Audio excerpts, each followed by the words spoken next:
I'd love to understand how the space looks at the moment and what it looks like when you use subcontractors, and the difficulties that might arise with like the administration of them.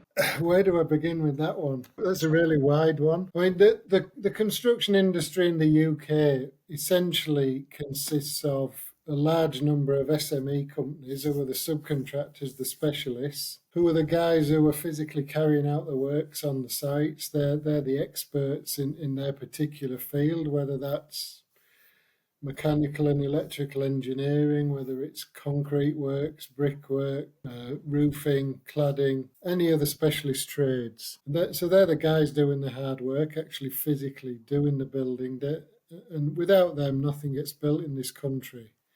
But generally, they have to work under a main contractor who's a much larger organisation, who is usually normally little more than a management company. All they do is manage the projects as a whole by employing the various subcontractors to do the individual packages. And the problem is that the main contractors have a lot of resources, a lot of commercial and legal resources at their disposal in terms of turnover and size of business, that they're much, much larger than the subcontractors. And so they use that size and that power, if you like, to bully the subcontractors, to treat them unfairly, to underpay them, to impose unfair contracts. And the subcontractors find it hard to deal with that because they're experts at doing what they do. They're experts at brickwork, they're experts at mechanical and electrical engineering, groundwork, civil engineering. They're not contractual and legal experts. They're not commercial managers. So they need support in all of those areas to level up that playing field and enable them to be more successful commercially and to be able to stand up to mistreatment from main contractors, which is rife in the industry, and it has been for many years. How with subbie bashing, when that happens, where is it that you can kind of help? Well, subbie bashing, as it's known, it starts with the contract. The main contractor straight away tries to coerce, shall we say, or unwittingly get the subcontractor to sign up to unfair contract terms, unreasonable terms that are going to catch him out, cost him money, and cause him losses ultimately. So that's where the subbie bashing starts. So we help out straight away by helping the subcontractor to understand what's in that contract, what needs changing in that contract, and either negotiating a more favourable contract with the main contractor, failing that, at least being aware of the terms and the provisions that are in the contract, which he'll need to manage his way through as the job goes along, or we work as his QS, as his commercial management team, and make sure that he's always on top of those contractual requirements, such that the main contractor isn't given an opportunity to tie him in knots later on. And so what would you say, let's say I'm a subcontractor, what are some maybe little things that I need to look out for when I'm signing a contract with, like, as a subcontractor myself? Like, what are maybe like common pitfalls that maybe you see people make? There's lots of common ones, and we do an unfair contract terms post on LinkedIn every week to give examples of that and to explain why those terms are unfair. But typical examples revolve around the contractor trying to pass risk to the subcontractor, trying to remove the subcontractor's ability to claim additional payment if the contractor causes him delay. If the contractor messes him around on site, he doesn't get things ready, he doesn't provide craneage or other attendances which the subcontractor is expecting him to provide. And even as far as clauses which say that unless you issue a notice in a certain format by a certain deadline, And quite often that deadline can be as short as a few days. If the subcontractor misses that deadline by not issuing a notice, he's not entitled to recover any additional payment, even though the main contractor has required him to carry out additional works. If the subcontractor is unaware of all of this, then obviously it can have a really detrimental effect on his finances and his cash flow. Yeah. Could you talk about maybe an example where this may have happened and you helped, and how you helped as well? Well, we help first of all by identifying the requirement, making sure the subcontractor is aware that there's some small print in his contract which says that if he doesn't notify a variation or additional works within whatever time frame, he's not entitled to payment for it. So being aware is the key. Knowledge is power, really, when it comes to contracts. Understanding what's in there is the first stage to being able to keep on top of it and manage it successfully, which sometimes we do on behalf of the subcontractor clients. We are their commercial managers, their QSs. Other times they're capable of doing it themselves, but with our direction and our overview in the background. So what we would do in that situation is make sure when extra works are asked for or a delay occurs that the appropriate contractual notices are issued, so that the main contractor can't turn around later and refuse to pay, and the subcontractor can ensure that it does get paid. And that'll then get followed up with the next stage, which is putting some numbers and some program delay implications to that particular instruction, that particular change, such that it's proactively managed and ideally agreed with the main contractor as soon as possible, so the subcontractor can be confident that he's going to get paid a reasonable valuation for the work, and any delay implications are going to be reflected in a revised program for his works. Okay. Do you mind me asking, how many years have you been doing this for? Well, I've been in the major construction industry for 36 years. The first 20 years of that, I was actually working for the main contractors as a QS for them and working my way up to commercial manager and then commercial director. But since 2008, I've jumped over the fence and we've been specialising in supporting subcontractors ever since then. That's all we do. That's what we specialise in, because that's where the help's needed with the subcontractors. They're the guys, as I've said, who are good at what they do on site. They're experts in building things, in mechanical engineering, civil engineering, whatever the trade is. Whereas we're the experts in construction contracts, in commercial management, and so we bolt onto their teams and work very closely as an integral part of their teams at only a part-time cost, because obviously we're not working for them full-time. We're just there as much or as little as required. Yeah. Well, you've done this for 36 years. How has the industry evolved in your experience, especially when it comes to the kind of the management and the subcontractor-contractor relationship?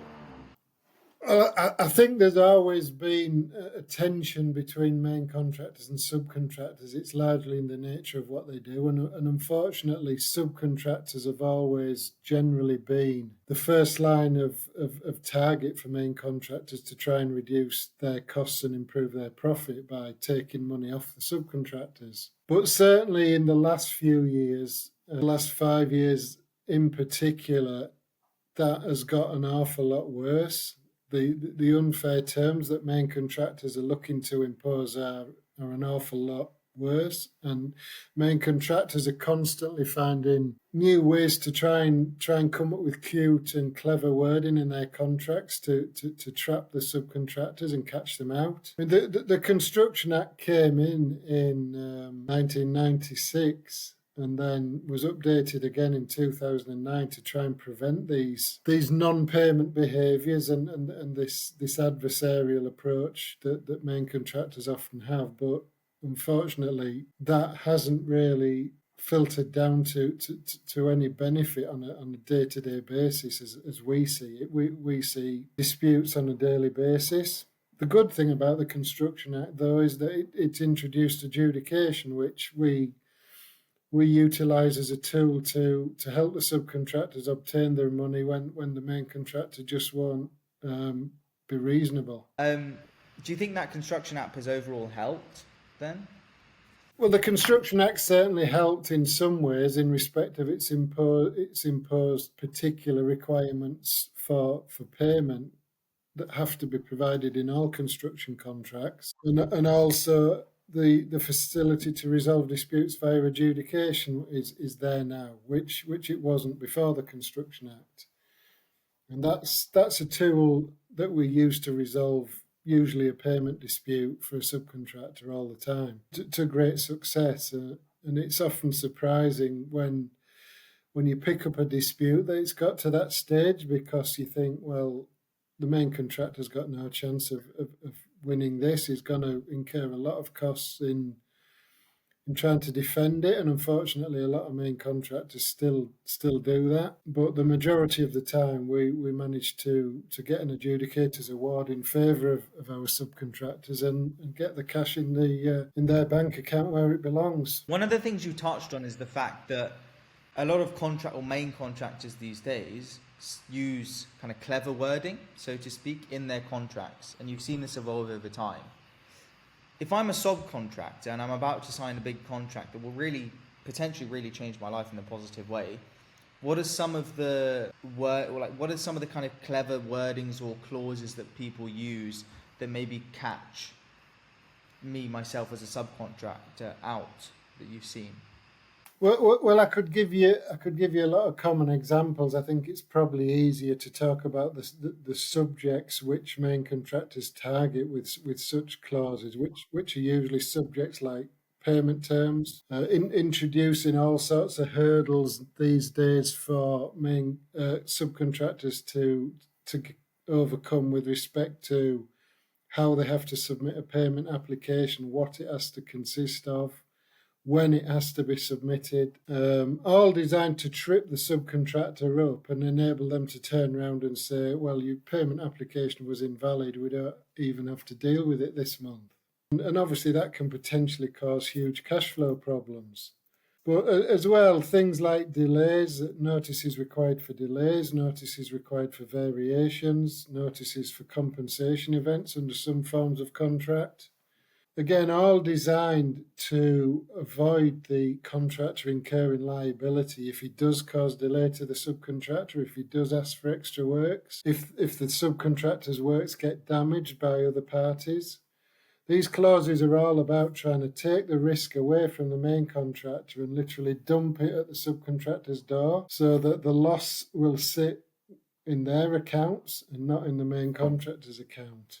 When we talk about underpayment and unfair deductions, what's how does that actually look like in practice, and what are ways that you can help with that? Well, underpayment usually relates more than anything to variations, valuation of additional works, where main contractors will look to dispute the fact it's a variation. They'll look to substantially undervalue the true and fair value of the additional work that's been requested. So we help with that because we're experts in construction contracts. We're QSs, so we know how construction work should be valued. We know how to value a variation properly and to the maximum, and so that the substantiation is there for it to be agreed at the highest level and as quickly as possible. The other one is contra charges, where main contractors are often keen to make deductions off the bottom of a subcontractor's account for things that they think the subcontractor is responsible for, which we find in our experience 90% of the time have little or no substance to them at all. Contra charges are a common subject that we take through adjudication for subcontractors and get the contra charges overturned. And you can be talking hundreds, even millions of pounds, hundreds of thousands or even millions of pounds taken off in contra charges, which just aren't viable. Obviously, that has a massive effect on the subcontractor's cash flow when that happens. And contra charges are something that we often step into very quickly issue correspondence to the main contractor to explain why the main contractor actually has no entitlement to make these deductions. And then, if necessary, we quite often take those type of disputes through adjudication with great success. Do you mind walking me through what it looks like to work with you, like the process? Well, clients work with us in lots of different ways. So, and they also use us for different types of service. So, for example, we have a number of long-term clients who have a retainer arrangement with us, whereby they basically reserve so much of our time each month. It might be 2 days a week, for example. And for that, they pay a fixed monthly fee, so they know what their outlay is. And usually that concerns us providing ongoing commercial management and QS support to their business on whatever contracts they're working on at the time where they need the support most, with the added benefit of obviously our consultants also have extensive expertise in the contractual side as well as the commercial management side of the industry. So, for example, with that kind of let's say regular that regular service package that you provide, who is that mainly for? Is that for a subcontractor themselves, or is that typically for like who exactly is that kind of aimed at? Yeah, it's for a subcontractor business. We only work for subcontractors, as I say.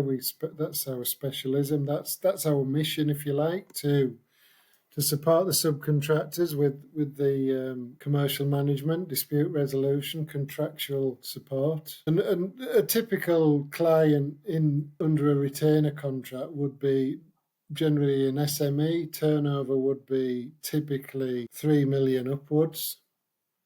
Possibly a bit less, but normally a little bit larger than that. And they're the experts in what they do. They're really good at what they do out on site. They do a fantastic job. They know what they're doing, but they're not experts in the commercial management side, pulling their accounts together, their applications, their variations, delay claims, and the contracts. That's not what they do. That's not what they're good at. So we bolt into their teams on a part-time basis to basically give them that expertise and make sure that they're not only robust in terms of what they do out on site, but all the commercial and contractual management in the background is equally, if not stronger. But other clients work with us on a different basis. They might just have a particular dispute's arisen, and they'll contact us. We'll look at the dispute for them. We'll look at the contract first of all. We'll look at the correspondence, get to the bottom of the dispute, and then we'll advise them what the options are to resolve it. I mean, don't get me wrong, there are some cases where the advice has to be, sorry guys, there's nothing much you can do about it because of the terms of contract that you've signed up to, or the fact that you haven't got delay notices or adequate records in place. But that's unusual. Normally we're able to assist. We're able to step in, engage with the main contractor on the subcontractor's behalf, whether in correspondence or meetings or whatever. And if necessary, to force the main contractor to resolve the matter through an adjudication or other means of dispute resolution. Other subcontractors, they just use us to check contracts, to review and produce a report on contracts before they actually sign them. So that's the process of going through the small print, identifying any clauses which are unreasonable or unfair, and therefore which need changing.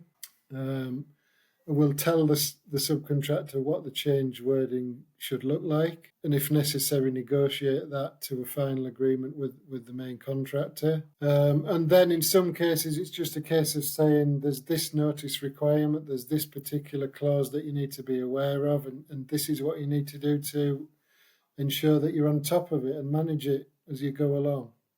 I also saw something you do is the workshops for subcontractors. Yeah, we do training workshops. We generally do just 1 or 2 of those a month. We have a monthly slot for those. With a number of different workshops. Again, always always aimed at subcontractors.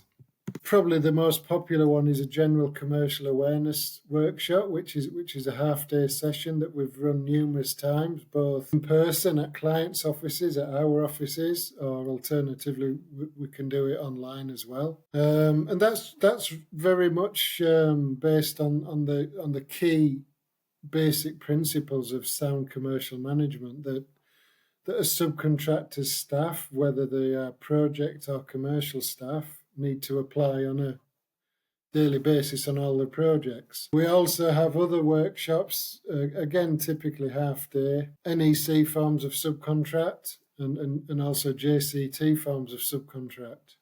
Okay. And what in one of those workshops would you kind of walk someone through or like provide training on something like reverse charge VAT rules? Is that kind of something that would be included in that, or what's the focus more aimed at?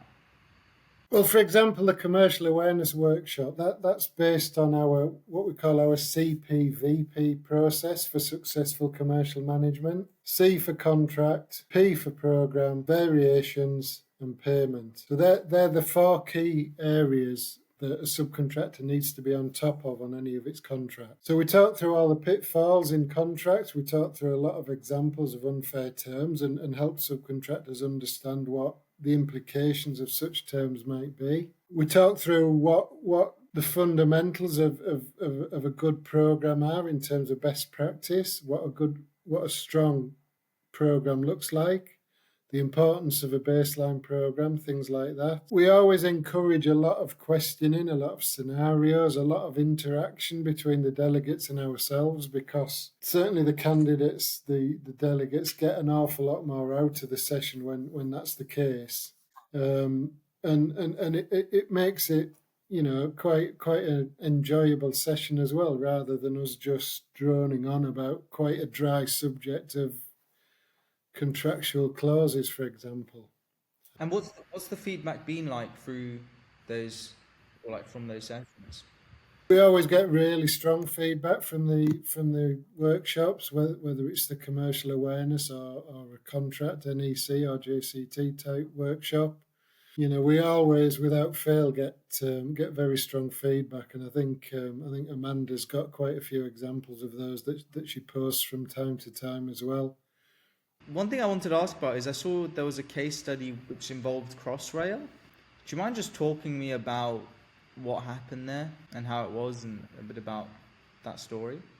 It's a few years ago now, but we were involved in Crossrail supporting two particular specialist subcontractors who were working on that project for over 4 years, actually. We got involved, first of all, it was an NEC-based contract, being public sector, but with extensive amendments to the standard contract. So the first involvement we got was negotiating the subcontract with our client, who was looking to be employed by one of the joint venture contractors doing the tunnelling work and the fit out of the tunnels. So we helped them negotiate the contract to a point where it was fair and reasonable, and all of the major risks were addressed in terms of making sure that they were allocated as compensation events which could be recovered should they occur. As most people know, it was quite a challenging, problematic project, and therefore there were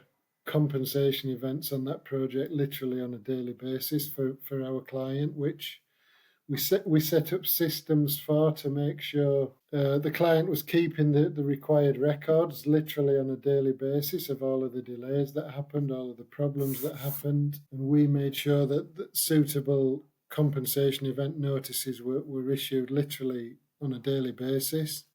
Thousands of those were issued over the course of the job. And then as the next stage from that, we made sure that the valuation and payment for the work on a monthly basis was constantly up to date, picking up all the additional works, all of the delay events that had occurred. And to put it in context, the original subcontract value for this particular client was just over 2 million. By the time we agreed a final account, and this was without any adjudication, it was all negotiated and agreed amicably with the main contractor. by the final account, the final account figure was north of 20 million. So what does that mean? It was a saving of 18 million, or they?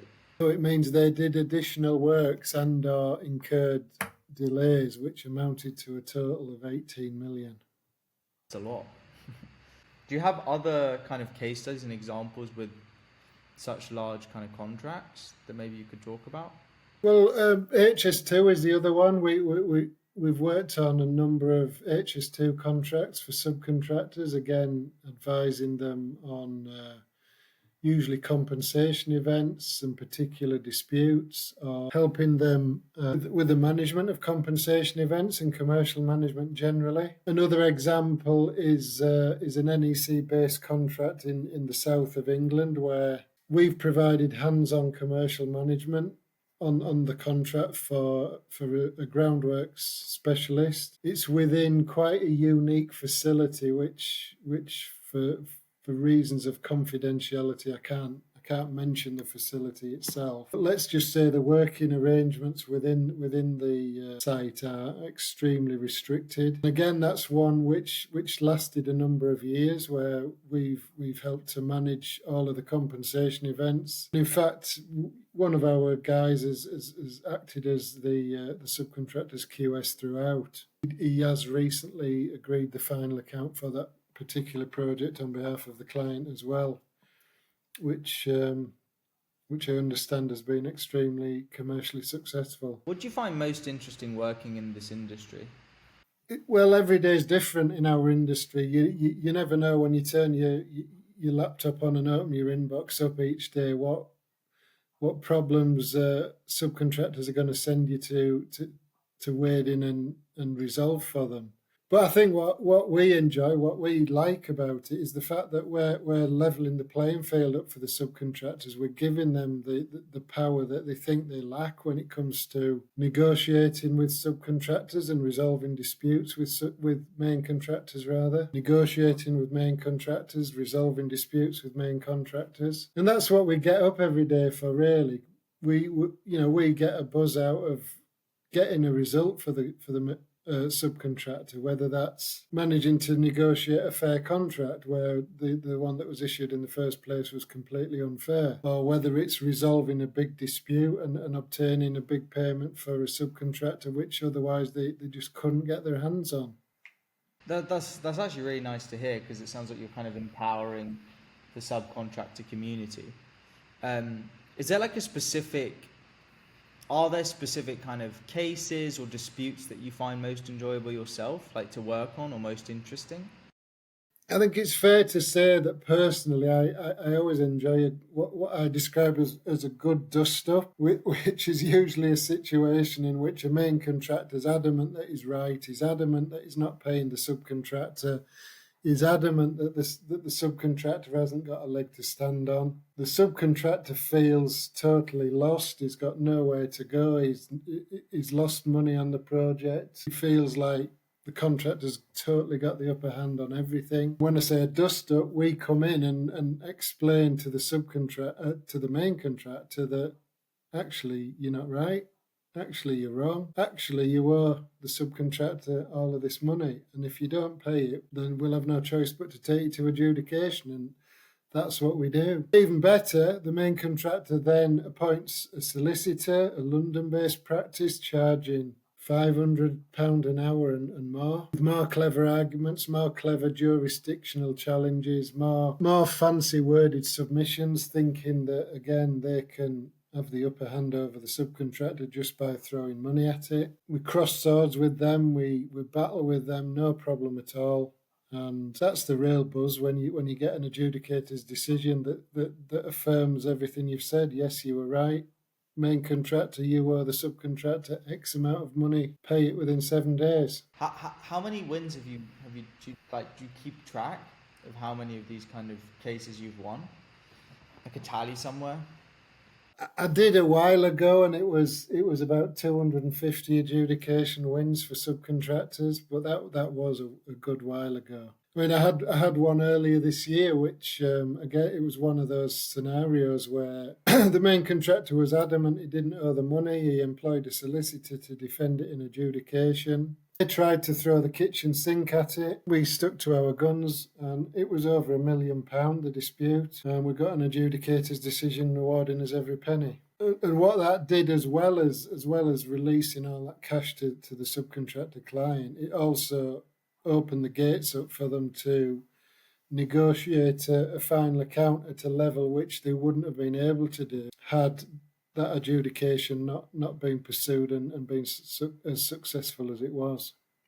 Do you want to talk about reduced final accounts? Yeah, we're often asked to look at final accounts where the subcontractor feels the main contractor's not valuing it fairly, is reducing what the subcontractor's asked to be paid, what he's valued it at. So there'll be various differences between what the subcontractor's asked for additional works, for delay costs, extended prelims, inflation costs possibly. Sometimes retention hasn't been released when it should be, or discounts been taken when it shouldn't have been. We help the subcontractors to understand what their true entitlement is, whether the contractor's got a point or not. Quite often the answer is no.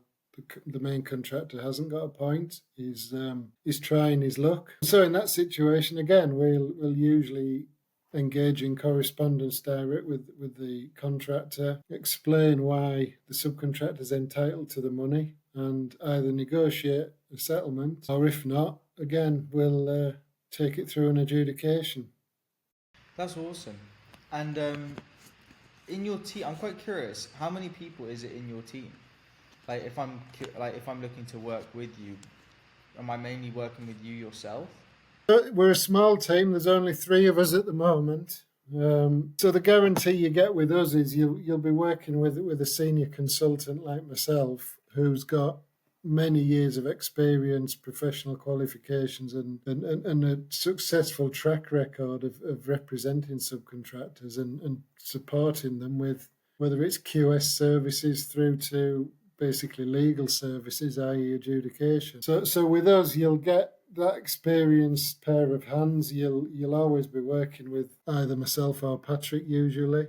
You won't be dumped with a junior member of staff charged out at an exorbitant hourly rate. We don't do that. We don't have junior staff in that way. So you'll always get a highly qualified and experienced consultant representing you.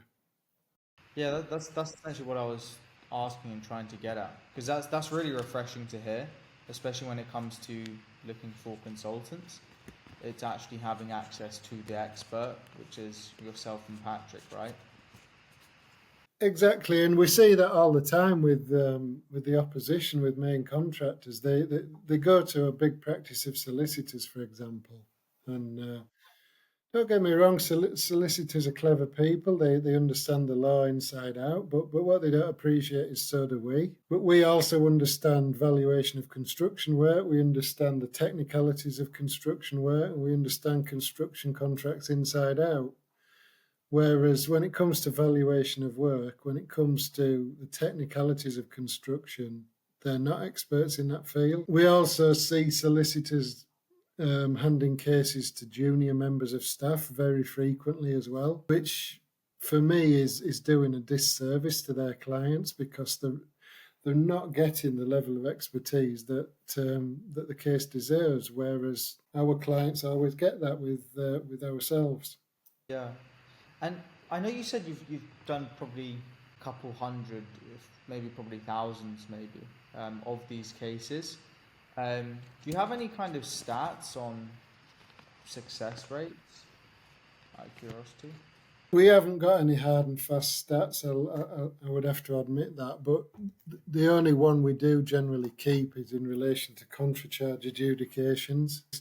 Generally, our success rate in overturning contractuals is, in terms of money, not in terms of numbers, but in terms of overturning the money amounts. Last time we checked, it was over 95%. That's awesome, 95%.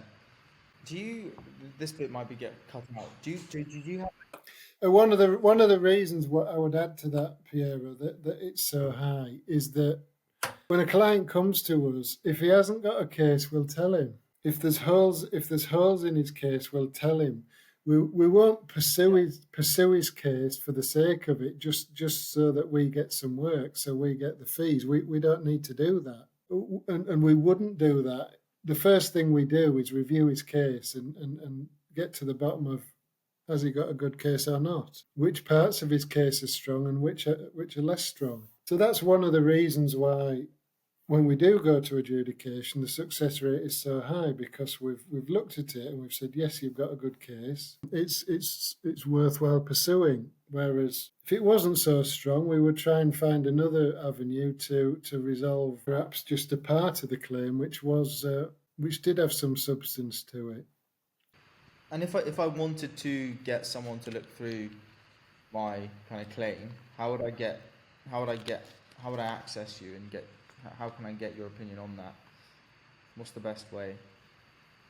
Well, the best way is just to get in touch. Either drop us an email, give us a call, fill in an inquiry form on the website, and then we'll let you know what documentation we need so that we can give you an opinion or give you the options to deal with it, and then we'll take it forward from there. One thing I would emphasise is that the client's involved in the decision-making process all of the time. We don't just go off and do things without consulting and getting his approval first, because there's always a relationship in the background as well to consider with the other party.